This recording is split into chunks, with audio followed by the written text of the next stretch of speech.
Hey YouTube, Dawson Ryder here. Welcome to my review for the Zord Ascension Project Dragonzord from the Power Rangers Lightning Collection. Sorry this review is a little bit late. There's a long story behind it, but I'm not going to bore you with it. But let's go ahead and get started with the packaging, only because it is a neat feature of it that they come in a really nice packaging, and if you happen to be someone that collects the boxes, or like me, will just display them if you keep the boxes and they look neat after a while. It looks really cool, sleek, and professional. You got a really cool shot there on the front of Dragonzord in Warrior Mode. On the side, you have some really slick art, which just looks really awesome, which I really like. And then on the other side, you have just kind of a look at the Dragonzord. Thanks, spoiler alert. I wanted to wait till I opened it. Dang it! And then on the inside, you get some more awesome art of it fighting the Megazord. Overall, just really cool. I appreciate little details like that make it feel like a high-end collectible experience. I'm just opening it up on the inside, like there's nothing in here. It's just like the innards. That sounded weird. But like you have cool stuff like this, which I believe is the console, when they were like, Zord sequence has initiated. But Dragon Ranger, well, I guess Dragon Ranger, mmpr Green rarely went in there. He just was like, brr, brr, brr, brr, brr, brr. And then on the back, Green, yeah! Now it's time to get on to the main event you're all here for. The accessories! No, but he actually is pretty well accessorized. You have a variety of other hands. Right here you have, I just got my nails did hands. No, they're like the torpedo hands when they're not doing any sort of effect. Some little bit more relaxed hands there that don't have the little holes in them, because why do they have holes in them? That's a dirty question to be asking in a PR review. No, but what they do is he comes with these effect pieces, kind of like a Lightning Collection figure. You have these effect pieces to put on his hands for some firing effects, which is honestly pretty freaking cool. Just snap them on right here, and then you're like, pew, pew, pew, pew, pew, pew. That'll be $5 extra for the sound effects. No, but that looks really neat. I really dig those. I like them more than most Lightning effect parts, and it gives you a little bit of variety, especially if you happen to have multiple Dragonzords. It gives you something to differentiate them. You also got a couple extra hands for Warrior Mode, as well as these two panels, which will be used for a secret later. Not going to tell you what it is. It's the combined mode. Little minis of him playing the flute and him doing an action pose that are meant to sort of replicate them, jumping on the Zord in the show. It's like a neat little addition that's like harmless, but I'm going to be honest, I just don't need them. Like, I'm not mad that they're there, and I feel like I doubt they're driving the price up that much, but I mean, if they weren't there, I wouldn't be sad. Now on to the actual main event, and we will be comparing it to the other versions at a couple points during the review. I do have the Legacy one on hand. It is in studio. Or, hold on, I'm getting word.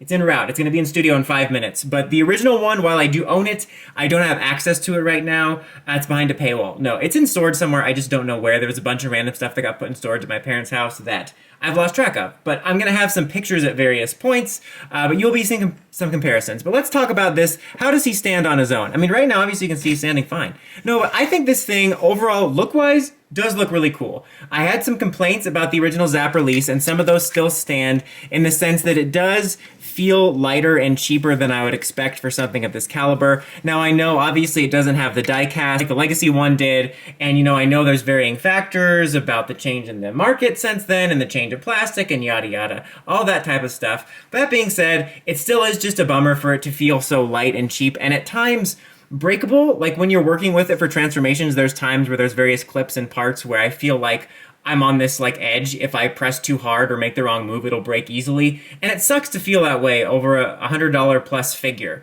And I just wish that there was some sort of balance, that either this was cheaper or it felt like more worth the money. Again, it's just a personal thing. I know it's not going to be perfect because I don't know all of the financial factors and how it comes into it, but I feel that it should, have one of those things. Be cheaper or feel a little bit more worth it.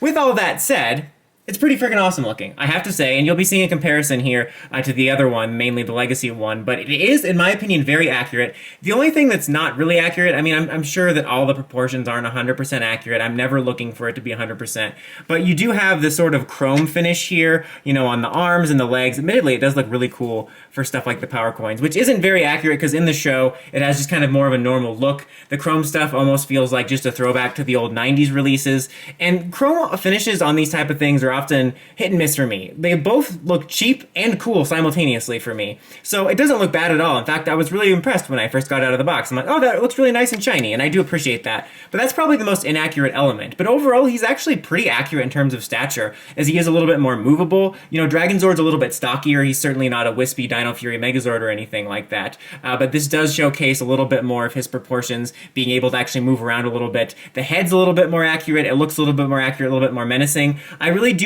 hate, though, that you can't see the red eyes very well. Red eyes, Black Dragon. Let's get the Time Wizard in here. Let's just do some more Joey impersonations. Anyway, you can't even really see him on camera. You can only really see him in certain parts when you pull him, if you get it to come forward. But it looks cool and a little bit more accurate, but it definitely is more noticeable on the regular one. That's really my only nitpick there. But it's got a very nice sculpt. All the paint looks very good. It's a very beautiful looking Megazord, I have to say. And it is a little bit more accurate feeling than the OG Megazord release. You know, they did say they were going for the sort of concept sketches with that, and it probably is a more accurate version than most. Maybe the Chogokin one notwithstanding. But this one definitely feels more close to screen accurate with a little bit less stylization in comparison to the Megazord, the regular Megazord release. And there also is the Chogokin release, which I actually never did own. I'll put pictures up for that too. But let's just do a side-by-side comparison right here with the old legacy version right here,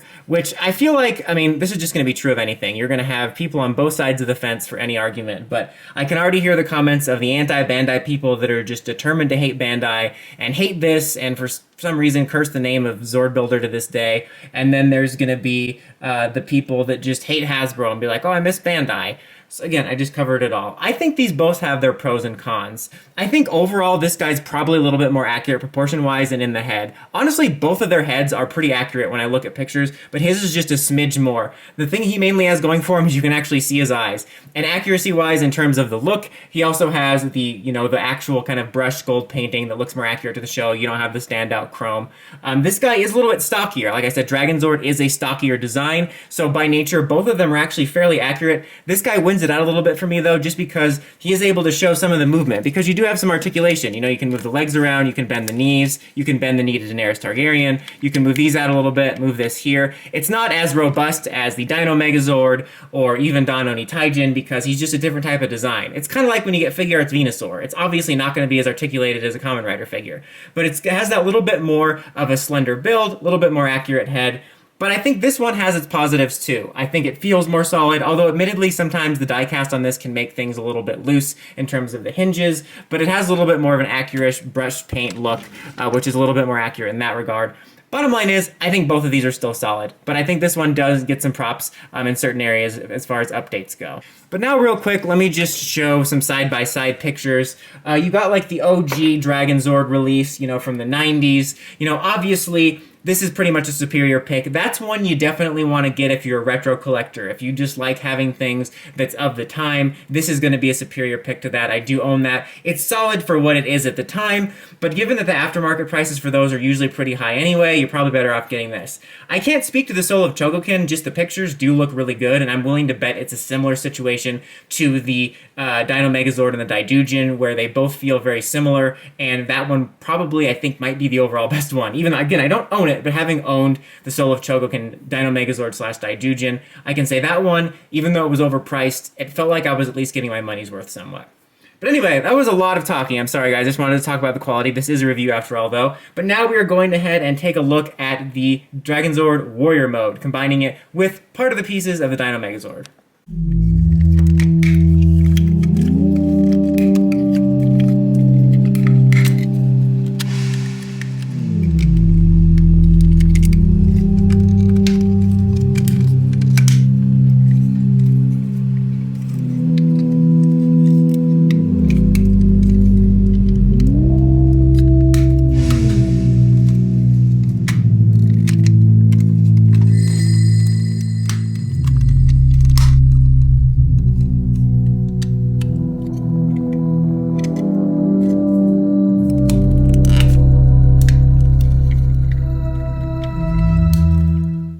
Alright, and there you have Dragonzord Warrior Mode. Also looking overall pretty cool, except for the posed hand I have on the left side, left over from the way I'm displaying my Dino Megazord currently. It looks like he's just super excited, like, check out my new look! Fashion show! Fashion show! Fashion show at lunch!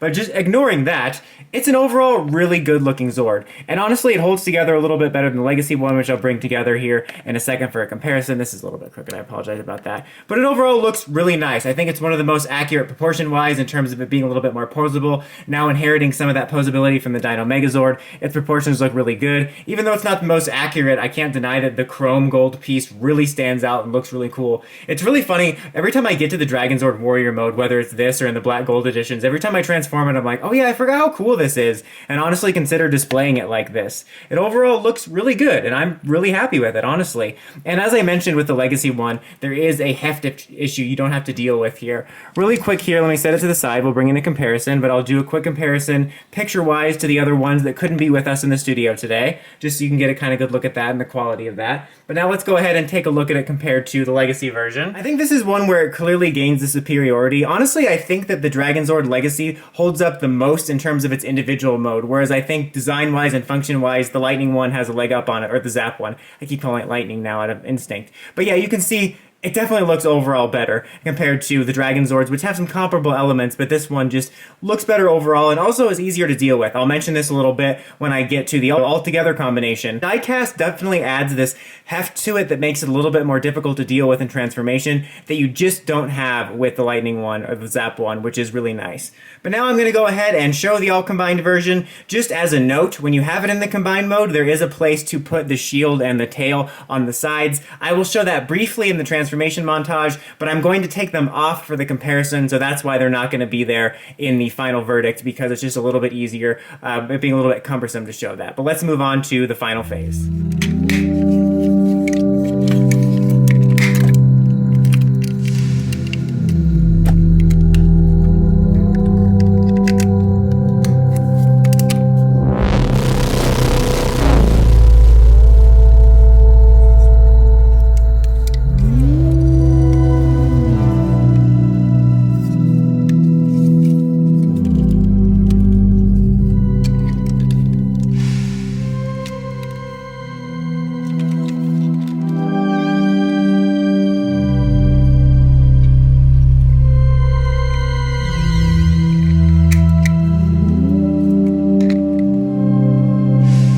Look at the basic Mega Dragonzord. As I talked about before, I briefly showed that you can attach those other things, and while it does make it seem a little more complete, it's pretty cumbersome and actually has a hard time standing with all those things on it.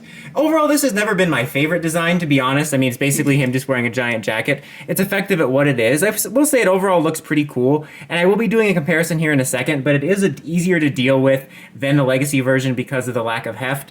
The ports still aren't perfect, and I wish there was a little bit more security to it that I just kind of miss with it, but it actually is superior to the Legacy version in that regard. But it overall looks pretty solid for what it is. But let's go ahead and get that actual Legacy one in here for comparison and for the final verdict. But also, actually, real quick, I'm just going to show up some comparisons to the original version, which you'll see, and then I think the Soul of Chogokin version, so you can kind of get a really quick idea. But now we will bring in the last guest star for the final verdict. He is in studio for sure. All right, so here is the Legacy version, and while I don't think it's necessarily bad by any stretch of the imagination, I have to say the Lightning one or the ZAP one absolutely takes it overall for me. There are some things I really do like about both the Dino Megazord and the Dragon Megazord, or the Dragonzord, excuse me, as far as their Legacy releases go individually, but together it can be a bit difficult to deal with. As much as I like the diecast and it adds a nice sort of expensive heft feeling to it, it makes it very difficult to deal with. Neither of these are perfect, but this one is extremely difficult to deal with in regards to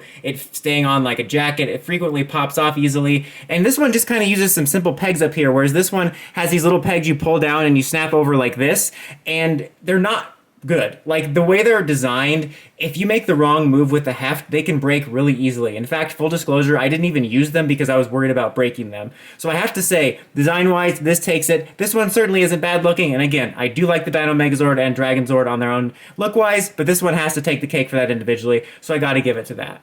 But let's bring it now to the final verdict, guys. So do I recommend this thing? I mean, yes and no. Really, if I'm being honest, my only complaints are I just feel this is overpriced. That's kind of the way I feel about a lot of Hasbro's high-end collection stuff, whether it's the weapons or the Zords. It just does not feel worth the money, even when it's a good product. I feel that the price is way too high. I can't pretend to understand all the economy stuff and factors, but I definitely feel like they're charging too much. And like I said at the top of the review, I wish that either it was a little bit less expensive to correlate to the quality, or just feel a little bit of a higher quality. In particular, it's not even so much necessarily about the feel, it's about the feel of it going to break, that it's going to break with certain pegs, which I just shouldn't feel like that for something of this quality. Like, it feels sometimes more like it's going to break for me in both this release and this release than some of the basic releases, and it just shouldn't feel like that. With all that said, This is a pretty cool looking mecha. It's really awesome looking. I'm really happy with the way it looks, even to some extent more so than the Dino Megazord. I don't feel like I have as many complaints about it. I think it's more of an improvement in a lot of ways over the original. And so what I would say is, this is me being very repetitive because I say this about everything, even things that I do recommend, but wait for a little bit of a sale to make it more worth the money. But I think if you really want it, I don't think you'll be disappointed. It's overall actually pretty cool. One thing I will say, I don't know if this would make the difference, I thought both this and the power daggers that I recently reviewed were overpriced. But if you wanted to pay full price for either one of them, I could easily recommend this at full price over the power daggers at full price, if that makes any sort of difference in sort of calibrating my views. Also, something I really wanted to note at the very end is obviously this isn't 100% accurate to the way it's supposed to look here. You do have alternate hands for this, I just don't have them with me, so I had to put them in like this. And I think it's really cool they actually had a plate here, which is something relatively new. That's about it for this one though, guys. Until next time, don't forget to like, comment, subscribe, and climb the steps and ring that bell so you can get notifications for my videos. Dawson Ryder, signing out.